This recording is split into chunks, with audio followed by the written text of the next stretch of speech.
Yes po ang sabi. Galit po ba? Kaagad kong tanong kay Sir Brian pagkatapos niyang ibalik sa akin ang aking phone. Napansin ko na naman ang pagguhit ng ngiti sa labi sabay kibit-balikat na parang wala lang sa kanya ang ginawa niya. Huwag mo na siyang pansinin. Kumain ka pa, nakangiti niyang sagot sa akin kasabay ng muling pagtunog ng aking phone. Napansin kong kaagad nagsalubong ang kilay ni Sir Brian kasabay ng paglahad ng kanyang kamay. Akin na ulit ang phone mo. Ako ang kakausap sa kanya. Kumain ka na para makabalik na tayo ng opisina, seryosong bigkas niya. Wala sa sariling kaagad akong napailing. Hindi pwede no. Akin tumatawag si Boss Kobe kaya ibig sabihin ako ang gusto niyang makausap. Saka, hindi ko akalain na may pagkapakialamero din pala itong si Sir Brian. Imagine, bigla niya nalang inagaw sa akin kanina ang phone ko. Well, siguro dahil concern lang din siya at palagay na ang loob niya sa akin. Kumbaga, hindi na iba ang turing niya sa akin. Hest, parang gusto ko na lang tuloy pilitin ang sarili ko na ilipat ang pagsintang nararamdaman ko para kay Boss Kobe patungo sa kanya. Wala eh. Mas hamak talaga kasing mabait siya kumpara kay Boss Kobe. Saka, wala na din naman kaming pag-asa ng amo ko dahil nandyan na si Rian.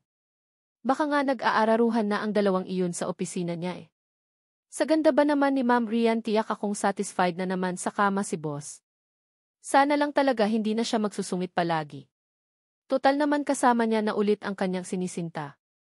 Ako na po sir, pilit ang ngiting sagot ko sabay pindot sa answer button ng phone. Kaagad kong narinig ang seryosong boses ni Boss Kobe. Nasaan ka? Ipapasundo kita kay Vincent ngayong din, kaagad niyang bigkas. Ramdam ko sa boses niya ang pagpipigil na galit kaya wala sa sariling napatitig ako kay Sir Brian. Naisip ko lang, kung sakaling masisante ako ngayon araw tiyak akong ihaha din naman ako ni Sir Brian. Walang dapat ikatakot at walang dahilan para kabahan ako. Nico, I said where are you? Bakit ka umalis nang hindi nagpapaalam sa akin? Narinig kong muling bigkas ni Boss Kobe. Sa pagkakataon na ito, galit na ang tono ng kanyang boses, kaya hindi ko mapigilan ang mapangiwi. Boss, break time ko po ngayon di ba? Sandali lang naman po. Alam niyo naman na hindi ako kumain ng agahan kanina, lakas loob kong sagot sa kanya. Bahala na. Gagawa man ako ng tama or, mali sa paningin niya magagalit at magagalit pa rin naman siya. Nakasama ang pinsan ko. Nasaan kayo? Pupunta ako dyan, galit na tanong niya sa akin. Hindi ko naman mapigilan ang mapalunok ng sarili kong laway dahil sa sinabi niya. Huwag na boss. Malapit na din naman kami matapos ni Sir Brian. Pagkatapos nito, babalik din naman kaagad kami dyan sa opisina. Pasensya na po, muling bigkas ko at hindi ko na hinayaan pa si Boss Kobe na makasagot. Kaagad kong pinatay ang tawag. Pagkatapos kong makausap si Boss Kobe, muli akong napaupo. Inisang tungga ko pa nga ang natitirang juice sa baso at wala sa sariling napatingin kay Sir Brian. Balik na ako sa opisina sir. Baka mabugahan ako ng apoy ni Boss Kobe kapag magtagal pa ako dito, bigkas ko kay Sir Brian. Napansin ko pa ngang napasulyap muna siya sa suot niyang relo sabay tango. Sure pero teka lang, kailan nga pala ang off mo? Seryosong tanong niya sa akin. Nagtataka man pero kaagad akong umiling. Wala po akong off ibig ko pong sabihin, hindi po ako nagdi-day off, nahihiya kong bigkas. Totoo naman talaga, kapag araw ng linggo buong maghapon ako nasa penthouse lang. Walang ginawa kundi ang matulog at manood ng movies sa aking phone. What? Hindi ka nagdi-day off? Hindi pwede iyan, seryoso niyang sagot sa akin. Wala din naman akong pupuntahan kung sakaling may off ako, kaya ayos lang naman, nakangiti kong sagot sa kanya. Well, pwede bang mag-off ka sa linggo? Look, binyag ng mga pamangkin ko sa linggo at tiyak na matutuwa si Brianna, kung sakaling makadalo ka din, nakangiti niyang sagot sa akin. Sinabing iyon ni Sir Brian, hindi ko mapigilan ang pagguhit ng ngiti sa labi. Nga pala, sa linggo na ang binyag ng kambal na anak nila Brianna at Jaylord. May invitation naman akong natatanggap galing kay Brianna through Messenger at naka-oo na din ako. Katunayan nga nakapagpaalam na din ako kay Boss Kobe pero wala pa naman akong nakuhang maayos na sagot sa kanya. Hindi ko alam kung papayagan ako or hindi dahil ang palagi niyang sagot sa akin ay titingnan daw at depende sa schedule niya gayong wala naman siyang trabaho sa opisina kapag linggo.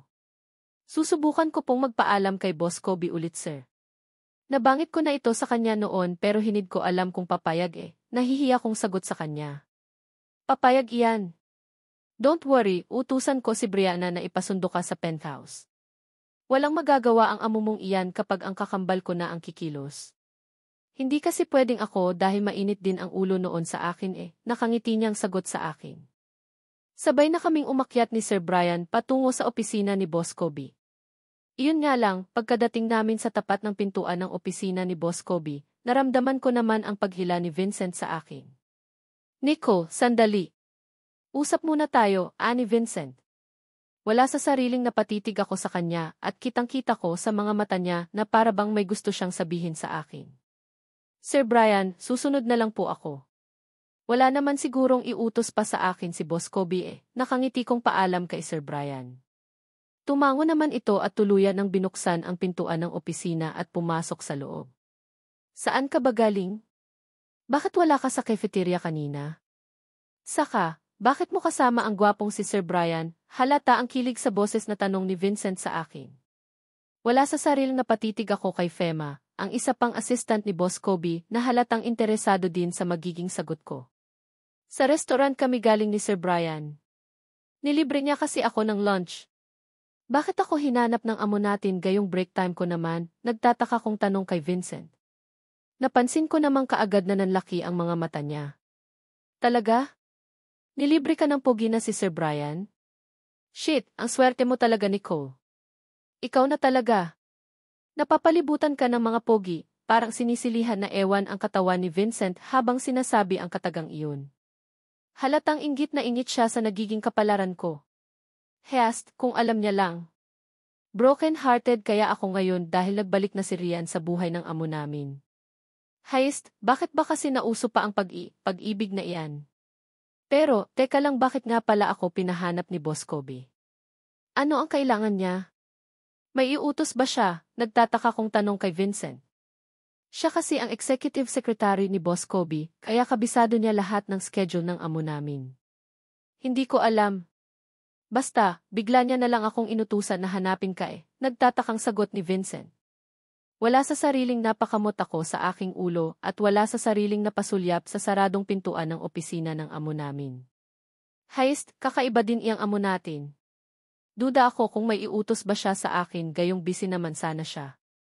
Hindi ba't nasa loob ang jowa niyang si Rian? Puno ng kuryosidad na sambit ko. Nandyan nga ang maarting babaeng iyon. Alam mo bang inutusan ako kanina na ipagtempla siya ng kape at bigla na lang nagalit dahil hindi niya gusto ang lasa. Malay ko ba naman kung anong klaseng lasa ang nais niya, gayong wala naman siyang binigay na instructions, hindi na din nakatiis pa si Fema at sumabat na din siya. Talaga? Naku, hayaan na natin. In love sa kanya ang boss natin kaya wala tayong choice kundi pakisamahan ang babaeng iyon. Teka lang, nasaan na nga pala siya? Nagtataka kong tanong sa dalawa. Napansin kong nagkatitigan pa ang dalawa bago sabay na tumingin sa akin. Wala siya. Umalis na. Narinig ko kasing nag-away silang dalawa ni Boss Kobe. Nagkasagutan at biglang nag-walk out, nangingiting sagot ni Fema. Hindi ko mapigilan ang mapatutop sa sarili kong bibig. Hindi nga. Totoo ba iyan? Nagtataka kong sagot. Nga. Wala sa bokabularyo ko ang gumagawa ng kwento kapag mga ganitong topic no. Heist, good luck na lang talaga kay Boss Kobe kung sakaling si Rian ang maging asawa niya. Tatawa, tawang sagot ni Fema kasabay ng pagbukas ng pintuan ng opisina ni Boss Kobe. Kaagad tuloy kaming naghiwalay na tatlo. Muling bumalik si Fema sa kanyang pwesto samantalang si Vincent naman ay kunwari inabala ang sarili sa kakabuklat sa kung ano sa harapan niya. Pigil ko tuloy ang matawa sa kanila. Bisihan, akala siguro ng dalawang ito si Boss Kobe ang lalabas gayong si Sir Brian lang naman pala. Nicole, alis na ako. See you around na lang. Mag-ingat ka, nakangiting wika ni Sir Brian sa akin at tuluyan na siyang naglakad paalis. Hindi ko naman mapigilan ang pagguhit ng masayang ngiti sa labi ko na nasundan na lang siya ng tingin. Grabe, nagawa niya pa talagang magpaalam sa akin.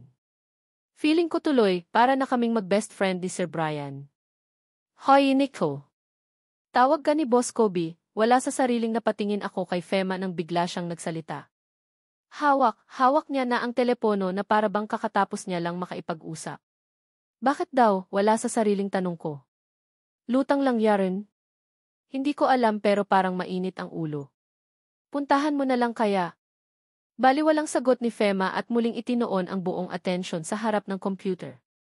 Kinakabahan man, kibit balikat akong tumayo at naglakad patungo sa pintaon ng opisina ni Boss Kobe. Pagkatapat ko sa pintuan, kumatok lang ako ng 3 beses bago ko binuksan ang pintuan. Pumasok sa loob at kaagad na bumunad sa paningin ko ang seryosong hitsura ni Boss Kobe na diretang nakatitig sa akin. Hatalang inaabangan niya talaga ang pagdating ko. Kitang-kita naman kasi iyon sa hitsura niya. Sino ang may sabi sa iyo na pwede kang sumama kay Brian? Seryosong kaagad na tanong niya sa akin.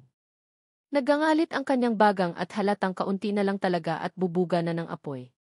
Break time ko naman po boss at nagkataon na nagkita kami ni Sir Brian sa ibaba.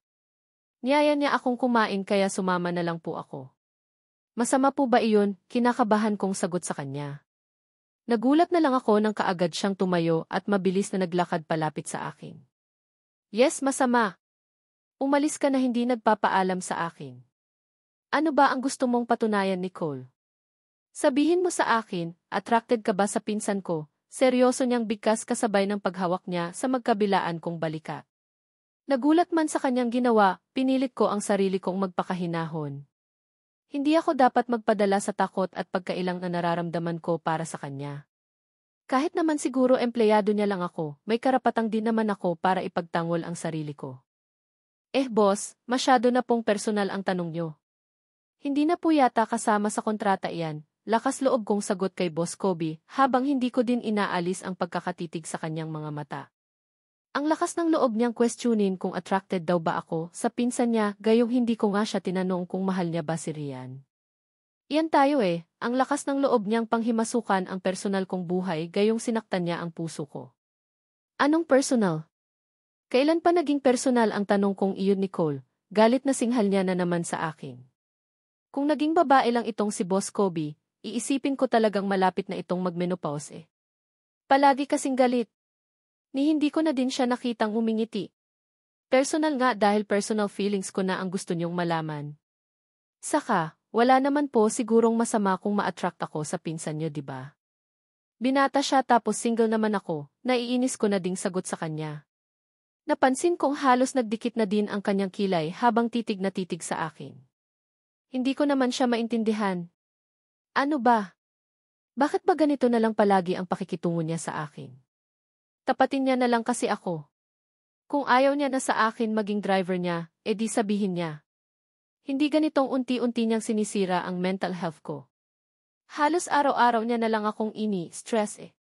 Tama lang talaga ang desisyon ko na pilitin na itaboy ang damdamin ko para sa kanya dahil kapag siya siguro ang maging asawa ko, baka walang katahimikan ang buhay ko. What? Single? Nagpapatawa ka ba?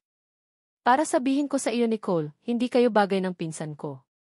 Hindi ka pwedeng ma-attract or lalo nang ma-inlove sa kanya, galit bigkas niya. Napansin kong lalo yatang tumaas ang tono ng boses niya. Umaalingaw na din ang boses niya sa buong paligid kaya naman hindi ko na mapigilan pa ang makaramdam ng kaba. Kung sakaling saktan ako ni Boss Kobe dito sa loob ng opisina, wala talaga akong laban. Kahit saang angulo tingnan mas malakas siya sa akin. Ang laki niyang tao kumpara sa akin na petit lang. Feeling ko nga pumayat pa ako ng kaunti dahil wala sa oras minsan ang kain ko plus broken-hearted ako. Hindi ako nakakatulog ng maayos minsan. Boss, porket ba mahirap lang ako wala na akong karapatan ng mahalin ni Sir Brian. Ang bait niya kaya. Nilibre niya pa nga ako kanina sa isang mamahaling restaurant hindi ko naman mapigyan pang bigkas. Kaya ko din gawin ang bagay na iyan Nicole. Dapat sinabi mo sa akin na gusto mong kumain sa isang mamahaling restaurant para dinala kita doon. Hindi iyong kung kani-kanino ka sumasama, galit na singhal niya sa akin.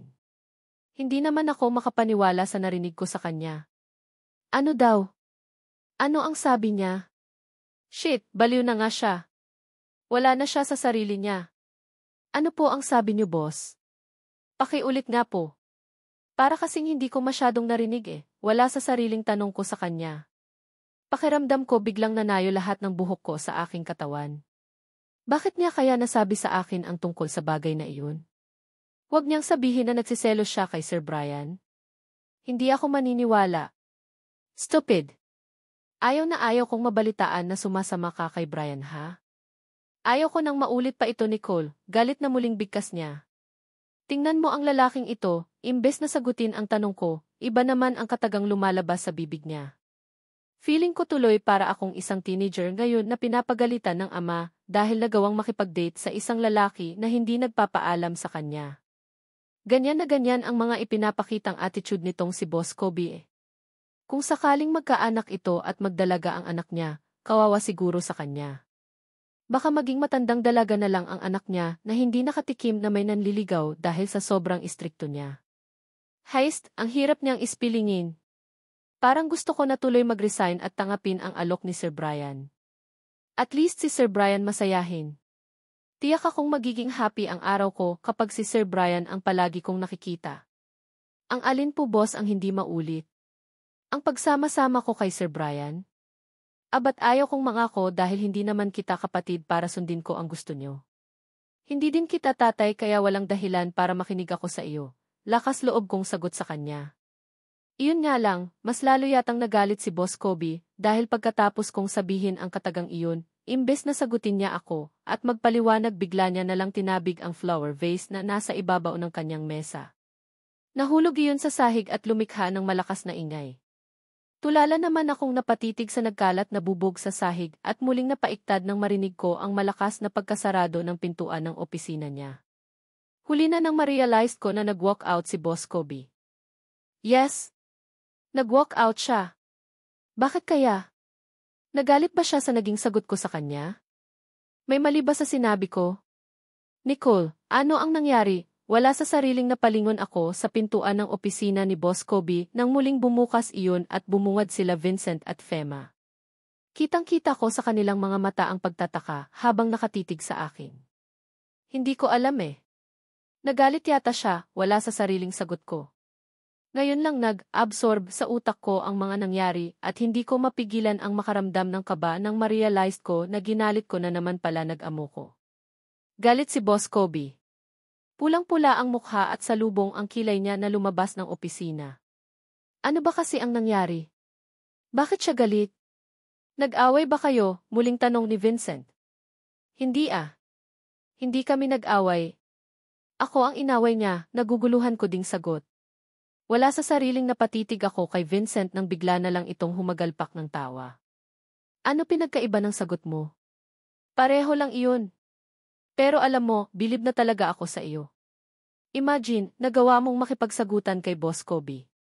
Ginalit mo talaga siya ng todo at hindi nakatiis kaya siya itong nag-walk out. How to be you ba, Nicole? Tatawa-tawang bigkas ni Vincent. Hindi ko naman mapigilan ang mapirap sa kanya. May saltik din ang bading na ito eh. Ano kaya ang nakakatawa sa mga nangyari? Kung totoosin wala naman dahil baka mamaya pagbalik ni Boss Kobe, sisante na ako. Heist, hindi ko siya ginalit. Siya itong masyadong high blood at hindi naman siguro mali kung ipagtanggol ko ang sarili ko, diba? Sinagot ko lang naman ang sinabi niya. Sinasagot ko din ang lahat ng tanong niya kahit na masyadong personal. Palagay nyo, may mali ba sa nagawa ko? Nagtataka ko ding sagot sa kanila. Napansin kong nagkatinginan pa ang dalawa sabay iling. Hindi namin alam dahil hindi naman namin masyadong narinig ang sagutan nyo. Basta naririnig lang namin ang galit na boses ni Boss Kobe sa labas, pero hindi din namin naintindihan ang pinag-uusapan nyo. Ano ba kasi ang topic? Ano ang nangyari? Bakit nga nagalit ang amo natin? Nagtatakang tanong ng tsismosong si Vincent. Mukhang hindi niya talaga ako titigilan hanggat hindi makakuha ng impormasyon mula sa akin. Wala na ako sa mood para magkwento kaya naman seryoso ko siyang tinitigan. Gusto mong malaman? Tanungin mo si boss dahil hindi ko din alam. Basta, wala akong naalalang may ginawa akong mali kaya malinis ang konsensya ko. Kibit balikat kong sagot sa kanya at naglakad patungo sa nabasag na vase. Nagkalat ang bubog sa sahig at kailangan malinisan kaagad. Ay, ang daya. Pero alam mo, parang gusto ko na tuloy maniwala na may gusto sa iyo ang boss natin. Kakaiba kasi talaga siya tumitig sa iyo kanina saka noong nalaman niya na kasama mo si Sir Brian sa labas, Biglang uminit ang ulo at pinalabas niya dito sa loob ng opisina si Rian, bigkas ni Vincent. Gulat naman ako sa narinig ko mula sa kanya. Gaano kaya katotoo ang kwento ng Vincent na ito? Totoo kaya? Nae. Biglang nasira ang magandang mood ng boss natin at pati ako nasigawan kanina. Heist, kung hindi lang talaga malaking magpasahod si Boss Kobe, baka matagal na din akong nag-resign eh. Lalo kasing lumala ang ugali niya, sabat naman ni Fema. Hindi ko na sila sinagot pabagkos. Nagpa siya akong damputin isa-isa ang mga bubog na nagkalat sa sahig. Iyon mga malalaking tipak lang naman ang dinampot ko dahil iyong maliit ay balak kong walisin maya-maya lang. Iyong nga lang, nagkamali yata ako ng dampot sa isa pang bubog dahil tumusok iyon sa aking kamay at kaagad na dumugo. Ay, Diyos ko! Nicole, ano ang ginawa mo? May tagalinis naman tayo eh, narinig kong bigkas ni Vincent pero para akong biglang naging tuod. Tulala akong nakatitig sa aking kamay na noon ay umaagos na ang masaganang dugo. May pumapatak na nga sa sahig kaya pakiramdam ko bigla akong nanlambot kasabay ng parabang biglang humilab ang aking tiyan. May pwesto kami sa palengke pero iniiwasan nila nanay at tatay na humawak ako ng kutsilyo. Assist lang ako at taga-display. Ako din ang driver tuwing umaangkat kami ng isda sa daungan. Takot talaga ako sa dugo dahil minsan na akong nasugatan noon na siyang dahilan ng matindi kong pagkatrauma. Narinig kong muling nagsalita si Vincent pero hindi ko na naintindihan pa. Bigla na kasing nagdilim ang buo kong paligid. Bago pa ako bumagsak sa sahig, naramdaman ko pa ang biglang pagsalo ng kung sino sa akin. Sobrang galit ko kanina bigla akong napa-walk out nang wala sa oras. Hindi ko talaga maintindihan ang sarili ko. Sobrang apektado talaga ako sa isiping magkasama sila Nicole at Brian kanina. Sobrang nagagalit ako nang mapansin ko kung gaano kasaya si Nicole habang kasama niya ang pinsan kong si Brian. Ginawa ko naman ang lahat para magkagusto siya sa akin, pero bakit parang wala pa ring epekto? Sinunod ko naman mga steps sa mga nababasa ko kung paano magpa-in-love ng babae, pero wala pa rin. Hindi epektibo kay Nicole kaya sobrang nahihirapan na ako. Magkasama nga kami araw-araw pero sobrang kaswal niya lang kung makipag-usap sa akin. Talagang amo ang turing niya sa akin. Walang special at doon ako mas lalong nasasaktan. Aminado din naman ako na may pagkakamali ako eh. Noong humiling siya sa akin na hiwalayan si Rian hindi ko sinunod. Ako itong malakas ang loob na naghamon sa kanya ng hiwalayan, tapos hindi ko naman akalain na ako itong magiging talo. Umaasa kasi ako na siya ang maunang lumapit sa akin at suyuin ako pero umasa lang pala ako sa wala. Parang wala lang sa kanya ang hiwalayan namin. Ni hindi ko man lang siya nakitaan ng pagsisisi. Ni hindi ko man lang nakikita sa kanya kung attracted din ba siya sa akin. Sa ngayon hindi ko na malaman kung ano ang gagawin ko para muling bumalik sa dati ang pagsasama namin. Saan ka ba naman makakita ng isang relasyon na tumagal lang ng wala pang ang 24 oras? Isang halik lang sa buong katawan ang nagawa ko sa kanya tapos wala na. Pinatakam niya lang ako. Binitin kaya ang ending kahit na gusto kong ibaling sa ibang babae ang init ng katawan ko hindi ko magawa. Sa tuwing sinusubukan kong makipag-sex sa iba mukha talaga ni Nicole ang nakikita ko. Katulad na lang kanina. Sa pagpasok pa lang ni Rian sa loob ng opisina nag-umpisa na kami sa mainit na halikan. Napakapusok ni Rian at iyon ang gusto ko sa isang babae. Kaya lang kahit na anong gawin niya, ayaw talagang makisama ang sandata ko. Nanatili itong walang gana kaya ang ending nag-away lang kami ni Rian. Sino ba naman ang matutuwa gayong libog na libog ka na tapos wala man lang kalatoy-latoy ng partner mo? Fuck! Hindi ko akalain na dadanasin ko ang ganitong kabiguan. Sa sobrang inis ko mabilis ang hakbang na naglakad ako patungo sa conference room. Pagkapasok ko sa loob sinigurado kong nakalock ang pintuan bago ako naupo sa isa sa mga upuan. Gusto ko munang mapag-isa. Gusto kong mag-isip. Sobrang nahihirapan na kasi talaga ang kalooban ko eh. Mariin kong naipikit ang aking mga mata. Bigla kong naalala ang kung ano ang sadya ni Brian sa akin kanina. Shit! Shit talagal gagong iyon ah. Parang hindi ko pinsan at nagawa pa talagang magpaalam sa akin na liligawan niya daw si Nicole. Yes, isa sa mga sadya ni Brian ay ang magpaalam sa akin na liligawan niya daw si Nicole. Naalagaan ko daw para sa kanya dahil mukhang wala naman daw pag-asa na masusundan ang romance naming dalawa ni Nicole. Ang lakas ng loob niya para sabihin sa akin ang bagay na iyon. Saan kaya kumuha ng lakas ng loob si Brian para makipag-usap siya akin tungkol sa mga ganoong bagay gayong alam niya din naman sa sarili niya na may gusto din ako kay Nicole. Hindi niya ba yun nahahalata? Shit talaga. Hindi. Hindi ako papayag na may ibang lalaki ang magmamay-ari sa babaeng mahal ko. Akin lang siya at walang ibang lalaki ang magkagusto at magmay-ari sa kanya kundi ako lang. Hindi ko mapigilan ang maikuyom ang aking kamao. Bakit nga ba ako nag-walk out kanina? Hindi ako dapat umalis? Kakausapin ko si Nicole at kahit na ayaw niya sa akin, ito na din marahil ang tamang pagkakataon na gampanan niya ang pagiging asawa niya sa akin. Yes, sa pilitan man ang pagpapapirma ko ng marriage contract sa kanya na irehistro naman iyon.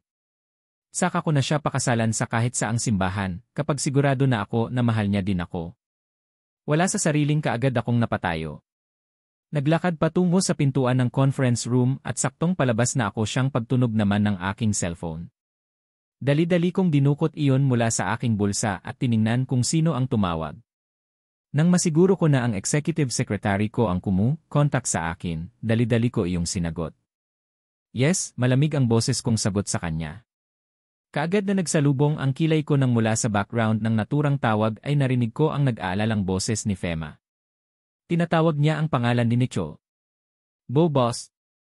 Ano po ang gagawin namin? Dadalhin po ba namin sa hospital si Nicole?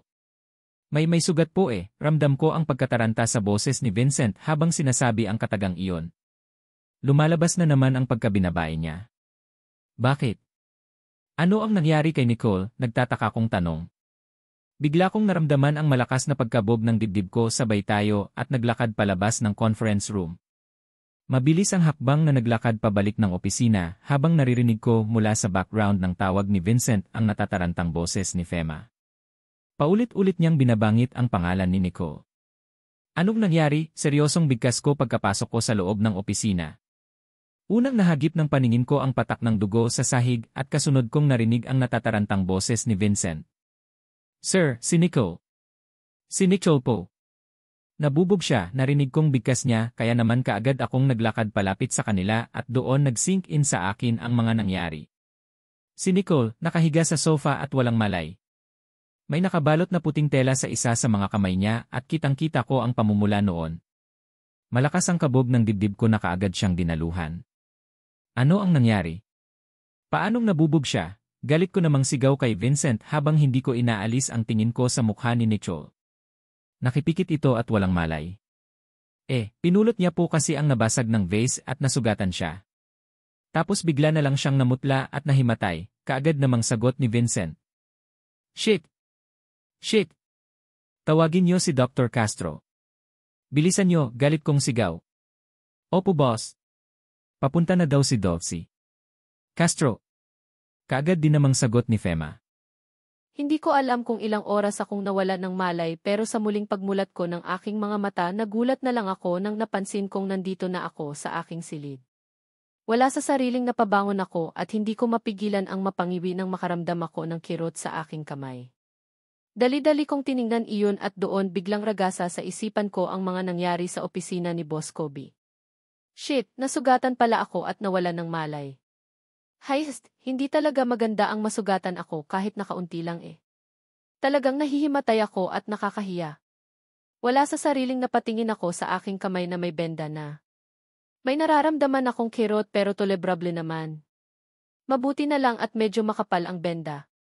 Kumusta ang pakiramdam mo? Hindi ko pa nga mapigilan ang mapaiktad nang marinig ko ang seryosong boses na iyon. Mula sa pintuan ng aking silid napansin ko ang presensya ni Boss Kobe. Nakatayo at seryosong nakatitig sa akin. Ayos na po boss. Pasensya na po kayo sa nangyari kanina, nahihiya kong sagot sa kanya, kasabay ng pag-iwas ng tingin. Kahit naman nasa may pintuan siya ng silid ko, pakiramdam ko tumatagos hanggang sa kaloob-looban ng pagkatao ko ang kanyang mga titig. Para ding binabasa niya pati kaluluwa ko. Ano na naman kaya ang nakain niya? Bakit kaya ganito siya kung makatitig sa akin? Are you sure? Kung may nararamdaman ka pang kakaiba sa sarili mo, huwag kang mahiyang magsabi sa akin para madala na kaagad kita sa hospital. Seryosong bigkas niya at hindi na yata nakatiis. Naramdaman ko nang naglakad na siya palapit sa akin. Okay na po ako. Maliit na bagay. Malayo sa bituka at kayang-kaya ko ito, seryoso kong sagot sa kanya. Kiethe. Malayo sa bituka. Nahimatay ka nga tapos ang lakas ng loob mo para sabihin ang katagang iyan. Pinagluluko mo ba ako, Nicole? Seryosong bigkas niya. Hindi ah. Totoo ang sinasabi ko. Takot lang talaga ako sa dugo pero hindi ibig sabihin noon na duwag ako. Kaagad ko ding sagot sa kanya. Lulusot at lulusot ako sa topic na ito kahit na ano ang mangyari. Sabi mo kibit balikat niyang sagot at sa isang iglap lang nasa tabi ko na siya. Naramdaman ko ang kanyang dalawang kamay sa aking baiwang at nagulat na lang ako nang umangat ako sa ere. Boss, teka. Ano po ang ginagawa mo? Saan niyo po ako dadalhin? Nagpapanik kong bigkas dahil bigla-bigla ba naman akong binuha. Isinampay niya ako sa kanyang balikat at mabilis na naglakad palabas ng kwarto. Sir, Diyos ko. Kung ano man ang iniisip niyo, huwag niyo na po sanang ituoy. Promise hindi ko na po kayo sagutin. Magpapakabait na po talaga ako sa inyo, muli kong bigkas. Gusto kong magpumiglas kaya lang natatakot naman ako na baka mahulog ako. Ayaw kong lumagapak ang katawan ko sa sahig na baka maging dahilan pa ng pagkabalda ko. Ano ba ang sinabi mo dyan? Kung anong kaohan iyang mga pinagsasabi mo? Hindi ko naman dating ganyan narinig kong bigkas niya habang dahan niya akong ibinaba. Wala sa sariling nailibot ko ang tingin sa paligid at ngayon ko lang napagtanto na nasa kusina kami. Wala sa sariling napatingin ako sa dining table at ganoon na lang ang gulat ko nang kaagad na tumapad sa paningin ko ang iba't ibang putahe ng mga pagkain. Boss, birthday niyo po, nagtataka kong tanong sa kanya. Talo pa ang maihandaan sa dami ng pagkain sa mesa gayong kaming dalawa lang man ang nandito sa penthouse. Ano iyon, may bisita ba siyang parating? Kumain ka na para makainom ka ng gamot mo, seryoso niyang sagot sa akin. Tingnan mo nga ang taong ito, or hindi lang naman sana ang isasagot niya pero hindi niya magawa. Boss, happy birthday na lang kung birthday niyo po. Nakakahiya naman kung mauna akong kakain, gayong wala pa ang mga bisita mo, pilit ang ngiting sagot ko sa kanya. Narinig ko pa ang malalim niyang pagbuntong hininga sabay sandok ng pagkain at inilagay sa pinggan ko. Ang daming tanong. Saka, anong birthday? Kakatapos lang ng birthday ko. Saka, walang bisita na darating dahil para sa iyo lahat ng mga pagkain nandito, seryosong sagot niya at akmang susubuan niya ako pero mabilis akong umiling. Say Nico. Ano ba, lumalim na ang gabi at gusto ko na din matulog, yamot niyang bigkas habang nasa may bibig ko na ang hawak niyang kutsara na. May pagkain. Ano ba ang nangyayari sa kanya? Nahimatay lang ako tapos pati sa pagkain gusto niya pa akong subuan? Anong meron? Anong klaseng drama ito? Boss, kaya ko hindi ko na natuloy pa ang sasabihin ko nang bigla niya lang ipinasok sa bibig ko ang kutsara na mailaman ng pagkain. Wala akong choice kundi tangapin ang pagkain na iyon. Nasa bibig ko na Alangang namang iluwa ko pa diba? Sayang ang grasya. Kaya ko na boss. Hindi mo na kailangan pang subuan ako dahil kaya ko naman kumain mag-isa. Muling bigkas ko pagkatapos kong malunok ang pagkain. Akmang aagawin ko pa nga sana sa kamay niya ang kutsara pero mabilis niya iyong iniiwas sa akin. Hayaan mong subuan kita ngayong gabi. Kasalanan ko kung bakit ka nabubog kaya hayaan mo akong makabawi sa iyo simula ngayong gabi. Seryosong bigkas niya at muling naglagay ng pagkain sa kutsara at muling isinubo sa akin. Otomatiko naman akong napanganga. Wala Feeling ko din kasi lalong sumasarap ang pagkain kapag sinusubuan niya ako. Saka, siya naman itong nag-insist. Sino ba naman ako para tangihan siya diba? Nailang man sa sitwasyon naming dalawa ngayon, wala akong choice kundi hayaan itong boss ko na subuan ako. Ewan ko ba, isang kamay lang naman ang nasaktan sa akin pero kung ituring ako akala mo itutil na ako. Wala sa sariling napatitig ako sa mga pagkain na nakahain sa mesa. Duda talaga ako kung mauubos namin ito Well, kung wala naman pala siyang parating na bisita, sisiguraduhin ko na mailigay ang mga pagkain na ito mamaya sa ref para hindi ko nakailngan pang magluto sa mga susunod na mga araw. Mahirap magluto kapag walang time. Saka, mahihirapan din ako nitong maghiwa dahil sa sugat sa aking kamay. Boss, busog na po ako. Tama na po, kaagad kong wika nang napansin ko na muli niyang nilagyan ng mga pagkain ang pinggan. Parang gusto ko tuloy questionin ang sarili ko kung normal pa ba itong nangyayari sa aming dalawa. Driver niya lang ako pero may pasubo, subo pa talaga siyang nalalaman. Are you sure? Well, kung ganoon uminom ka na ng gamot mo, kaagad na bigkas niya at mabilis na nagsalin ang tubig sa baso. Iniabot niya iyon sa akin kasabay ng isang tableta. Ano po ito boss? Nagtataka kong tanong sa kanya habang sinisipat ko ng tingin ang gamot na ibigay niya sa akin. Gamot para gumaling kaagad ang sugat mo. Inumin mo na iyan, seryosong bigkas niya at itinuloy niya na ang paglalagay ng pagkain sa pinggan. At dahil masunurin ako, edi sige. Iinumin ko. Mukhang alam niya naman ang ginagawa niya. Pagkatatapos kong inumin ang gamot muli akong napatitig kay Boss Kobe. Hindi ko maiwasan na magulat nang mapansin ko na magana na siyang kumain. Yes, kumakain siya gamit ang pinggan na ginamit ko kanina pati kutsara. Hindi ko tuloy mapigilan ang pakatitigan siya. Nasobrang na siya sa pagiging weird. Hindi ko na yata siya maintindihan. Boss, bakit iyan ang ginamit niyo? Wala na bang ibang pinggan, hindi ko na mapigilan pang taong sa kanya. Napansin kong kaagad naman siyang nag-angat ng tingin at nagtatakang tumitig sa akin. What do you mean? Kunot noon niyang tanong sa akin. Hilaw akong humiti sabay iling. Wala po. Sige po, ituloy niyo lang ang pagkain, kaagad ko ding sagot na sinabayan ko pa ng pag-iling sabay iwas ng tingin sa kanya. Bahala na siya. Trip niya iyan at sino ba naman ako para pakialaman siya. Pagkatapos kumain ni Boss Kobe, mabilis na din akong tumayo. Akmang kukunin ko na sana ang pinggan na ginamit niya para dalhin sa lababo at para ligpit na din pero mas maagap siya. Nahawakan niya ako sa aking kamay sabay iling. Ano ang ginagawa mo? Kunot noon niyang tanong sa akin. Magliligpit na po, nagtataka kong sagot sa kanya at pasimple kong binawi ang kamay ko na hawak niya. Naklimutan mo na ba ang kondisyon mo ngayon? May sugat ka at dyan ka lang. Ako na ang bahala, bigkas niya na labis ko na namang ikinagulat. Pero boss, trabaho ko po iyan at kaya ko naman eh. Isang kamay ko lang naman hindi ko na natuloy pa ang sasabihin ko nang mabilis siyang tumayo. Bitbit ng mga pinagkainan, naglakad siya patungo sa lababo at inilapag ang ginamit naming pinggan. Muli akong napatingin sa mga pagkain na nasa mesa at sobrang nanghihinayang ako dahil kaunti lang ang nabawas. Sobrang dami pa rin talaga. Boss, bakit ang dami niyo pong in-order na mga pagkain? Hindi ko na namang maiwasang tanong sa kanya. Wala sobrang naku-curious talaga ako. Ang daming tanong na tumatakbo sa isipan ko at sana man lang may masagot kahit isa lang. Para sa iyo ang mga iyan. Para sa susunod na iayain ka pa ni Brian na kumain sa labas, hindi ka nasasama sa kanya, seryosong sagot niya. Hindi ko naman mapigilan ang mapangiwi. Heto na naman kami. Balik na naman yata kami sa walang katuturang topic. Heist, parang sirang plaka lang eh. Bahala na nga siya, ayos lang. Hindi na talaga ako magtatanong at baka kung saan pa mapunta ang usapan namin. Baka kasi mag-away na naman kami at mag-walk out na naman siya. Mahirap na. Trip niya iyan at gusto niya at dahil siya ang masusunod. Nang mapansin ko na tapos niya ng hugasan ang mga dapat hugasan, dali na akong tumayo at naglakad palabas ng kusina. Lalabas na lang ulit ako mamaya para iligpit ang mga pagkain na nakalatag sa mesa. Gusto ko kapag may ginagawa ako, ayaw ko na may asungot. Saan ka pupunta? Natigil ako sa paghakbang nang marinig ko ang boses niya. Kaagad akong lumingon at hilaw ng umiti. Sa kwarto po. Matutulog na po ako.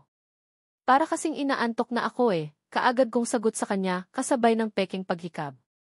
Ano pa ba ang pwede naming gawin dalawa dito sa penthouse ng ganitong oras ng gabi? Di matulog. Halos 10:00 na ng gabi at maaga pa kaming aalis bukas para pumasok siya sa opisina. Sa kwarto ka na matulog para mabantayan kita, kaagad niya din namang sagot sa akin na nagpawindang sa mga laman loob ko. Wala sa sarilang pinakatitigan siya. Pilit kong binabasa kung gaano ba siya kaseryoso sa mga sinasabi niya ngayon. Bakit po doon may sarili naman po akong kwarto? Nagtataka kong tanong sa kanya. May sugat ka at bili ni Dr. Castro. Kailangan kang i-monitor ng maayos para hindi ma-infection iyang sugat mo. Seryosong sagot niya sa akin. Wala sa sariling napatitig ako sa kamay ko na may benda sabay iling. Wala ito boss. Maliit na bagay. Baka in 2 or 3 days magaling na ito Kunwari baliwala kong sagot sa kanya at mabilis nang naglakad paalis. Didiretso na sana ako sa kwarto nang maramdaman ko ang braso niya na mabilis na umangkla sa baiwang ko at halos kalagkarin niya na ako patungo sa kabilang kwarto. Boss, teka lang. Hindi po. Ayaw ko po sa kwarto niyo. Ayos lang po talaga ako, pinilit kong manlaban pero mas malakas talaga siya sa akin. Namalayan ko na lang na nasa loob na ako ng silid niya. Dito ka. Paano ko masiguro na maayos ang kalagayan mo kung nasa kabila kang kwarto? Seryoso niya namang sagot sa akin. Hindi ko naman mapigilan ang mapasimangot. Iyan tayo eh. Lahat na lang idinadaan sa sapilitan. Wala sa sariling inilibot ko ang tingin sa paligid at dahil ngayon lang ako nakapasok sa silid niya, ngayon ko lang din napansin na mas hamak na mas malaki pala ang silid na ito kumpara sa ginagamit ko ngayon. Di hamak na mas malaki din ang kama. Maglilinis pa po ako ng katawan ko. Magtutoothbrush pa ako. Balik muna ako sa kwarto ko boss tapos balik na lang din ako ulit mamaya dito. Pilit ang ngiting sagot ko sa kanya. Napansin ko pang ang seryoso siyang tumitig sa akin bago tumango. Okay di. Maiksing bigkas niya kaya naman dali-dali na akong lumabas ng kwarto niya. Diretso na ako sa cell ko at pagkapasok ko sa loob kaagad kong lock ang pintuan. Ano ako timang? Hindi ako papayag na kasama siya sa iisang silid Mahirap na. Nasa stage pa ako ng pag-move on at nakakatakot na baka lalong lumala ang damdamin na nararamdaman ko para sa kanya. Maganda na iyon nag-iingat dahil kahit saang angulo tingnan, babae ako at lalaki pa rin si boss. May girlfriend din siya at ayaw kong makasira ng isang relasyon. Kumuha lang ako ng damit pantulog at nagpa siya ng pumasok sa loob ng banyo. Kahit nahirap dahil isang kamay lang ang pwede kong gamitin na iraos ko din naman at wala pang 30 minuto, tapos ko nang gawin ang aking morning routine at ready nang matulog. Iyon nga lang, saktong pagkalabas ko ng banyo narinig ko naman ang malakas na pagkatok mula sa pintuan. Hindi ko naman maiwasan na mapataas ang aking kilay nang maisip ko na posibleng si Boss Kobe ang nasa labas. Gusto yatang panindigan ang kagustuhan niya sa kwarto niya ako matulog. Ewan ko ba, hindi ko talaga siya gets. Maliit lang ang sugat ko para bantayan niya at i-monitor ang kalagayan ko. Hindi ko na pinansin pa ang pagkatok niya bagkos mabilis na akong nahiga sa kama. Manigas siya dyan sa labas. Gabi na at kailangan ko na ding matulog. Nico, open this door. Ano ba? Hindi ba't sinabi ko sa iyo na sa kwarto ka matutulog ngayong gabi? Narinig ko pang bigkas niya pero parang walang narinig na inabot ko ang aking cellphone. Magsi-cellphone muna ako habang nagpapaantok. Iyon nga lang, tumigil nga si Boss Kobe sa kakakatok sa pintuan ng silid ko, pero tumawag naman siya. Yes, tumatawag na siya sa cellphone ko ngayon, kaya wala akong choice kundi sagutin iyon. Hello, boss, gabi na. Magpatulog naman kayo kaagad kong sagot at sinabayan ko pa ng peke na paghihikab para isipin niya na matutulog na ako at para tigilan niya na din ang kakulitan niya. Buksan mo ang pintuan ng silid mo, halata ang galit sa boses niya habang sinasabi ang katagang iyon. Hindi ba siya napapagod? Naiyang kakahabol niya sa akin Tinatamad akong bumangon. Tumalab na yata ang gamot na ininom ko kanina at sobrang inaantok na ako. Nakangisi kong sagot sabay muling nagpakawala ang pekeng paghihikab. Nilakasan ko talaga para marinig niya. Kainis, ano ba ang kailangan niya talaga? Ayaw pa kasing sabihin gayong nakikita niya naman na maayos na ang kalagayan ko. Okay fine, matulog ka na. Huwag kang mahiyang puntahan ako sa silid ko kung may kailangan ka. Sumusuko niyang bigkas kasabay ng pagkawala niya sa kabilang linya. Hindi ko naman mapigilan ang mapangiti. Sa laban namin ngayong gabi, mukhang ako ang nagwagi. Sa wakas, sumuko din siya. Pagkatapos naming mag-usap ni Boss Kobe, kaagad na din naman akong iginupo sa pagkaantok. Kaagad kong inilapag ang aking cellphone sa may ulunan ko bago ko ipinikit ang aking mga mata. Kaya lang bago ako tuluyang napahimbing, naramdaman ko pa ang pagbukas, sara ng pintuan ng aking silid. Hindi ko na pinansin pa iyon sa aakalang baka bunga lamang iyon ng malikot kong diwa. Masyadong tahimik ang penthouse na ito at kaunting ingay lang maririnig ko talaga. Sobrang himbing ng tulog ko ni hindi ko na namalayan pa ang pabukas ng pintuan ng kwarto. Basta naramdaman ko na lang ang pag-angat ko at muling paglapag sa akin sa isang mas malambot na kama. Gustuhin ko mang ibukas ang aking mga mata pero para bang nakaglu iyon. Huli kong naramdaman ay ang pagdampi ng kung anong mainit na bagay sa aking noo at ang pagkumot niya sa akin bago ako tuluyang kinain ng pagkahimbing. Kinabukasan, nagising ako sa isang mainit na halik sa aking labi. Yes, isang halik ang nakapagpagising sa akin, at sa sobrang gulat ko, dali-dali akong napabangon pero napahiga din ulit ng isang boses na parabang nasasaktan ang narinig ko. Paano ba naman kasi, sa pagbangon kong iyon nauntog ang noo ko sa ilong niya? Ilong ni Kobe. Ouch, Nicole, dahan-dahan lang, narinig kong reklamo niya habang nakatunghay siya sa akin hawak ang kanyang nasaktang ilong. Boss Kobe, ano ang ginagawa mo? Nasaan ako, gulat kong bigkas. Umalis naman siya sa pagkakatunghay sa akin, kaya lang nagulat na lang ako nang nahiga siya sa tabi ko kasabay ng mahigpit na pag-angkla ng kanyang kamay sa baiwang ko. Kaagad na nanlaki ang mga mata ko sa gulat lalo na nang napagtanto ko na nasa silid niya na ako. Nasaan ka? Sa kwarto ko. Hindi ba't sinabi ko sa iyo kagabi na dito ka sa room ko matulog? Mahinang bigkas niya na parabang gusto niyang ako lang ang makarinig. Naakala mo may ibang tao ang nasa paligid at kailangan niya pa talaga ilapit ang bibig niya sa punong tainga ko nagbigay sa akin ng kakaibang kiliti. Heto na naman kami. Kaya ayaw kong lalapit-lapit sa kanya dahil sa ganitong klaseng damdamin eh. Kaya lang ano ang magagawa ko? Ang kulit niya. Umaga na yata. Kung ganoon, bangon na po ako boss, mahina kong bigkas. Feeling ko tuloy bigla akong nauhaw. Isang familiar na damdamin ang kaagad na bumalot sa aking katawan, kasabay ng pagkapukaw ng kung ano sa bawat himaymay ng aking laman. Basta, sobrang init at para akong napapaso sa haplos niya. Haplos? Yes, haplos. Kaya naman may nararamdaman akong kakaiba, dahil sa punya na pala ang isa sa mga bundok ko. Shit, ang pangahas niyang kamay hindi ko alam kung paano napunta doon pero hindi ko mapigilan ang mapanganga para pigilan ang ungol na gustong mamutawi mula sa aking bibig. Nakakahiya naman kung basta na lang akong umungol, diba? Wala sa sarili, hinawakan ko ang pangahas niyang kamay para patigilan sa ginagawa niyang paghaplos at akmang sasawayin ko na sana ang kapangahasan niya pero naramdaman ko na lang ang biglang paglapat ng labi niya sa labi ko. Hindi ko na napigilan pang bigkas. Shit, ayan na naman. Sobrang sarap na naman ng ginagawa niya. Ang pangahas niya na namang dila ay nasa loob na naman ng aking bibig na parang bang may hinahanap. Ibang klase siya. Shit, sobrang init ng katawan niya. Nakakapaso. Nakakadarang ang ginagawa niyang ito sa akin. Kiss me back, Nicho. Please, hinihingal niyang bigkas ng pakawalan niya ang labi ko. Nagkatitigan pa nga kami at kitang-kita ko sa mga mata niya ang matinding pagnanasa. Hindi ko naman mapigilan ang makaramdam ng matinding kaba.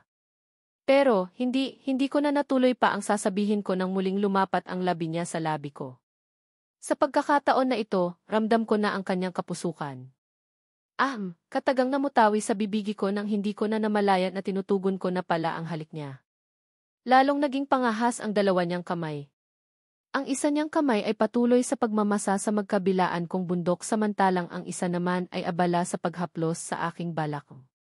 Hindi ko pa nga mapigilan ang mapakunot ng noo ko nang maramdaman ko na para bang wala na akong panty. Yes shit, wala na akong damit pang, ibaba. Huwag niyang sabihin na habang tulog ako, hinubaran niya na ako. Shit! Ibang klase din talaga. Ilang minuto din na magkalapat ang aming mga labi bago bumaba ang halik niya patungo sa aking liig.